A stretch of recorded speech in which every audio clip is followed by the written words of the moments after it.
Aduh, udang windu sudah besar-besar, sudah siap mau dipanen. Sudah mati duluan. Nasib. Ini harus bagaimana? Tanya siapa ini ya?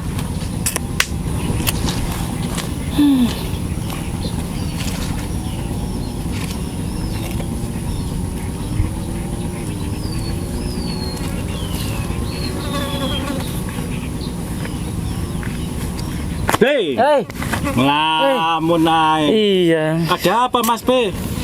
Loh, udangnya Iya. kenapa ini? Nggak tahu mati. Hujan semalam itu, habis hujan semalam mati. Kira-kira kenapa ya? Parah Mas B. Kemarin udang saya juga kayak gini. Kira-kira Saya nggak sebabnya tahu. apa ya? Hujan. Saya itu makanya nggak tahu akibatnya. Cak, biasanya pendamping sini ya biasa ya, petambak ya. Iya Mas B. Cuma jam sekian sampai belum datang ya. Iya, nanti kalau dia datang kita tanyakan ke beliau ya. Iya, biar kita juga tahu Mas B. Ada Eh. apa Bapak? Oh. Ini Bapak, Iya. udang sudah siap mau panen, malah mati duluan. Nggak tahu kenapa ini nanti. Merah ya Bu? Iya, kondisinya merah loh. Ini Pak. Tadi pagi saya juga ada mau di tangganya di situ. Iya. Kebetulan nanti ada penyuluh. Nanti bisa tanya-tanya nanti cara apa? Menanggulanginya. Bisa nanti saya antar ke sana. Oh, ada pertemuan sana? Ada pertemuan pendekar di sana. Oh iya. Iya. Mari Oke. saya antar ke sana. Boleh, Sama dibawa boleh. udangnya. Oke. Iya. Iya Pak, Mari. kebetulan Mari, Pak. Pak. Ya, ayo.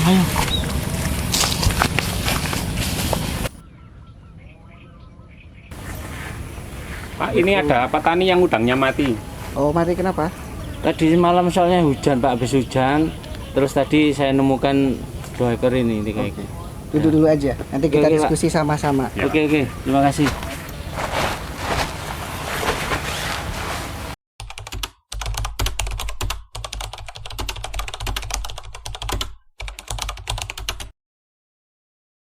Assalamualaikum warahmatullahi wabarakatuh. Waalaikumsalam warahmatullahi wabarakatuh. Bapak dan ibu-ibu, jadi tadi kita ada kasus udang kematian ya. Jadi ada 3 hal yang perlu diperhatikan dalam manajemen budidaya.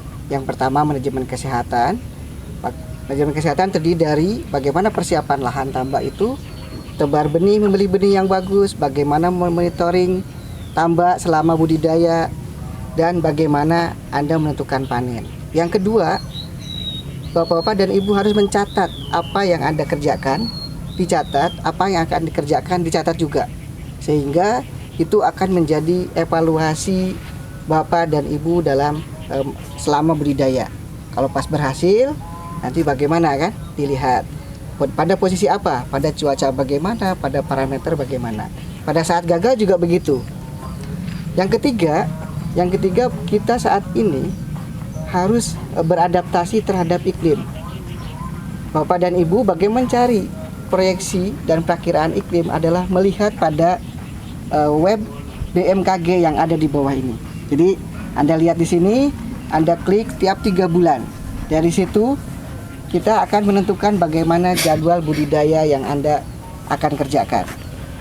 Yang poin yang harus sepakati yang pertama adalah pasti ada hujan, pasti ada angin, pasti ada panas. Bahwa kita sepakat kondisi itu adalah anugerah dari Allah. Maka kita tidak boleh melawannya. Bagaimana kita mengadaptasikan pada schedule budidaya.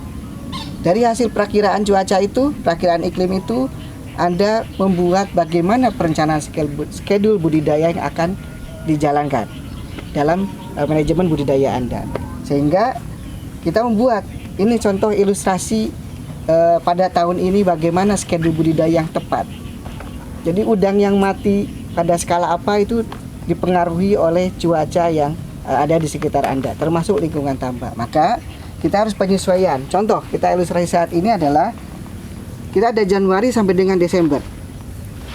Di Januari itu saya kasih warna merah warna kuning di Maret dan Februari, hijau di April, Mei, Juni, dan September, Oktober. Sehingga ada 3 warna.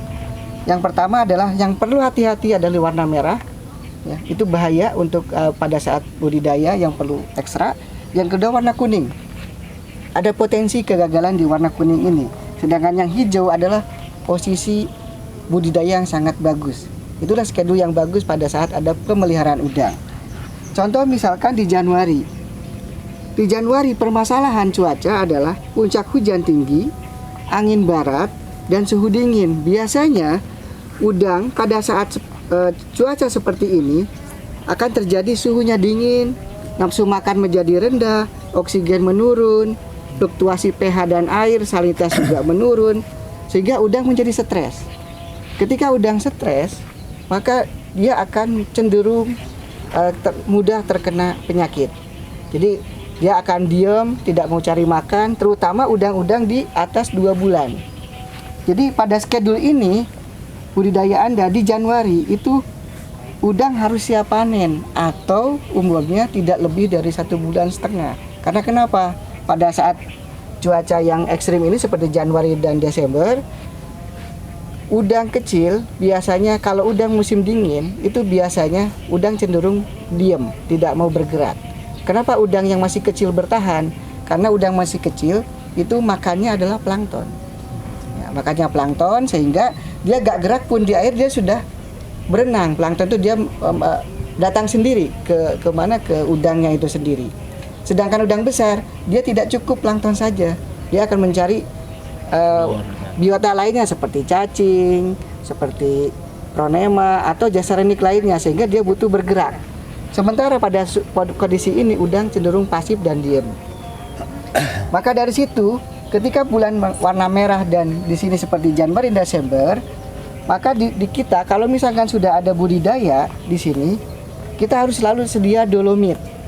Dolomit yang akan diaplikasikan pada saat setelah hujan atau pH air fluktuasinya rendah atau pH airnya fluktuasinya sangat drastis, maka aplikasikanlah dolomit. Yang kedua ada tetes tebu. Molase atau tetes tebu juga bisa diaplikasikan juga untuk meningkatkan plankton sehingga suhu air ditambah menjadi meningkat. Yang kedua adalah aplikasi probiotik. Nah, probiotik ini yang berfungsi juga untuk meningkatkan suhu air. Yang kedua meningkatkan bakteri yang menguntungkan ditambah sehingga bakteri yang merugikan seperti white spot, patogen dan lain akan terhindar. Sehingga udang tetap sehat walaupun dia tidak banyak bergerak. Selalu cek kualitas air seperti pH air, oksigen terutama pada malam hari, dan amoniak yang akan timbul pada saat posisi warna merah seperti ini, merah dan merah ini.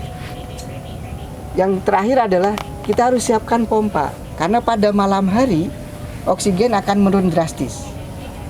Oksigen akan menurun drastis sehingga terutama pada pagi hari kalau Bapak-bapak dan Ibu lihat udang cenderung ke pinggir.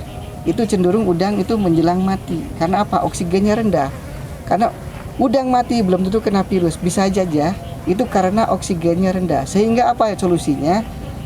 Siapkan pompa atau aerasi yang akan membantu oksigen pada pagi hari atau malam hari. Nyalakan sirkulasi air itu masuk lagi ke tambak sehingga untuk meningkatkan oksigen. Bagaimana kita menginjak pada Februari dan Maret? Februari dan Maret pasti ada dampak dari suhu di bulan Januari, sehingga potensi udang stres dan kematian masih ada. Sehingga di sini kita maksimal di sini panen 2 bulan atau siap panen. Jadi kalau ada kendala sesuatu maka panenlah total dan lakukan lagi tebar. Jadi schedule ini Februari dan Maret adalah paling cocok untuk tebar udang, sehingga udang masih bisa beradaptasi walaupun suhu di sini masih belum stabil. Menginjak kepada April, Mei dan Juni, ini adalah posisi schedule yang tepat, yang cocok untuk pertumbuhan udang. Jadi kalau Anda tebar di bulan Maret dan Februari atau Maret, maka pertumbuhan di sini akan lebih cepat. Karena di sini suhu udah mulai naik, plankton juga stabil, udang bisa bergerak. Nah, di sini ada beberapa larangan ketika misalkan cuaca kurang bagus. Yang pertama, hindari aktivitas pengangkatan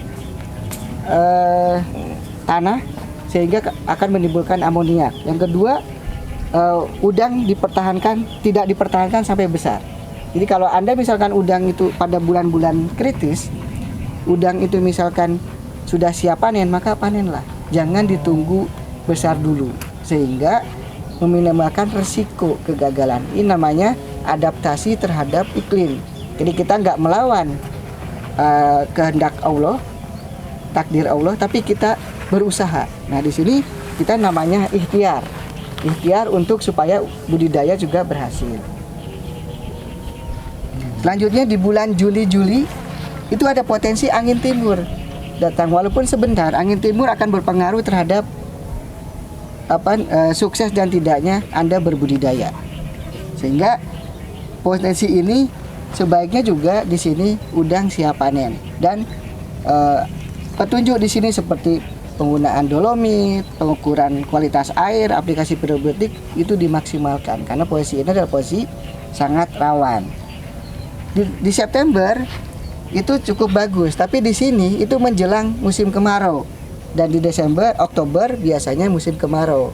Masa musim kemarau biasanya air salinitas sangat tinggi, air pasang sudah mulai menurun sehingga kadang-kadang tidak bisa ada pergantian air. Sebenarnya di Oktober dan September ini adalah cocok untuk pengeringan, bukan untuk budidaya. Sehingga di sini maka panen dan lakukanlah pengeringan di bulan Oktober. Kalaupun dipaksakan, itu akan terjadi udang berkerak karena airnya terlalu pekat. Nah, kadang di petambak akan sulit mengganti air ketika air terlalu pekat karena planktonnya terlalu blooming.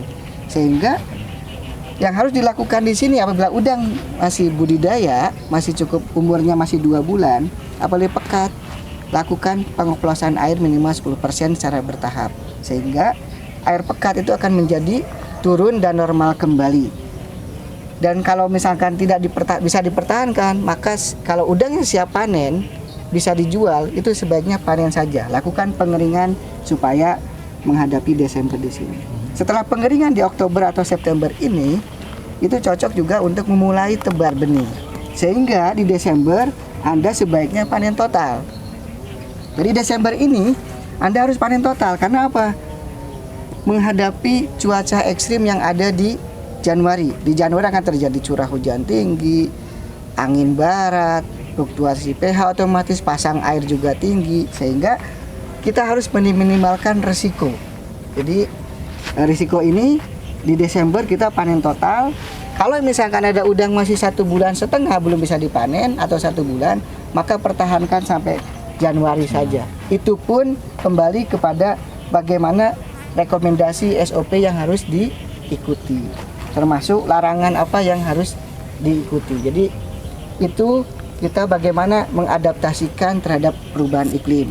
Bapak dan Ibu, kita harus tahu juga bahwa sekarang iklim sudah berubah karena efek pemanasan global. Aktivitas kita lakukan dalam kehidupan sehari-hari membuat pemanasan global cukup meningkat sehingga berdampak kepada suhu ekstrim. Sehingga di sini kita harus sepakat bahwa kita adalah berkewajiban sebagai insan manusia adalah melakukan ikhtiar. Sedangkan hasil tetap kita pasrahkan kepada Allah Subhanahu wa taala. Itu harus kita sepakati, kita wajib melakukan ikhtiar.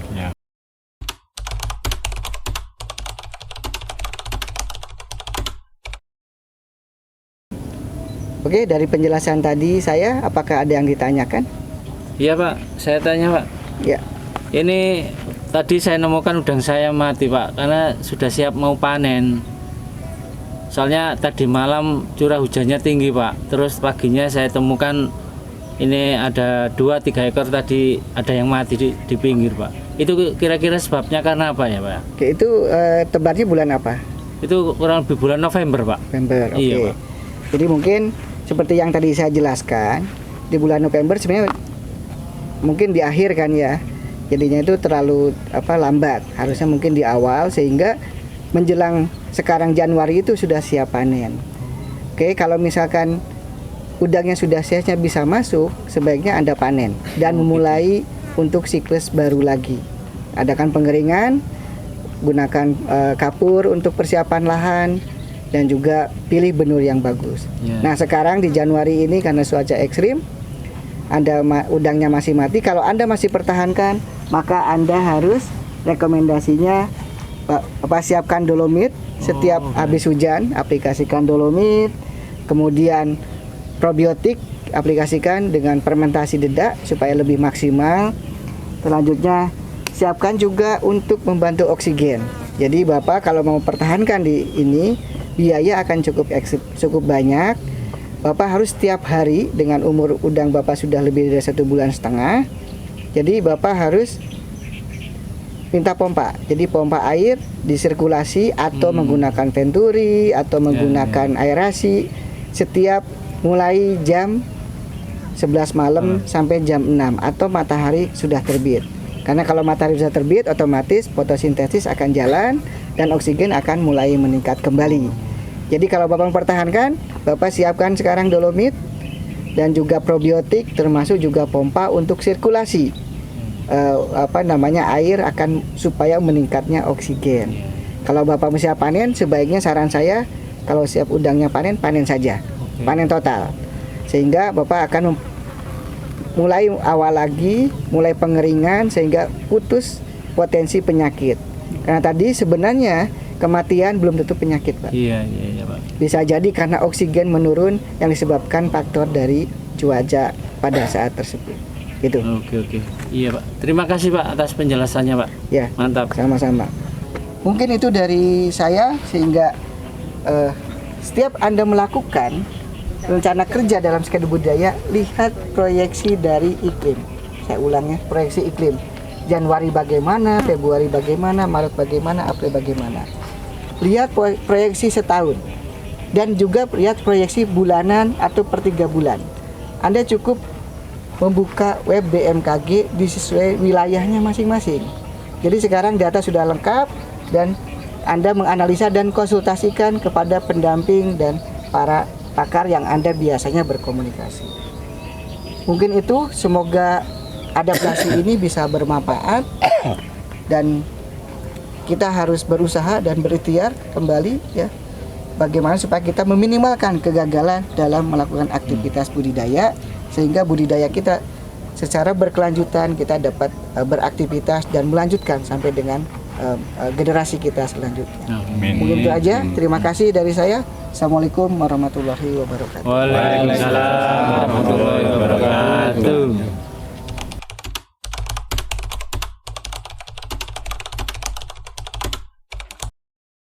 Pesan Pak Hendra tadi, berarti saya kurang menganalisa untuk budidaya pada saat kapan untuk tebar gitu.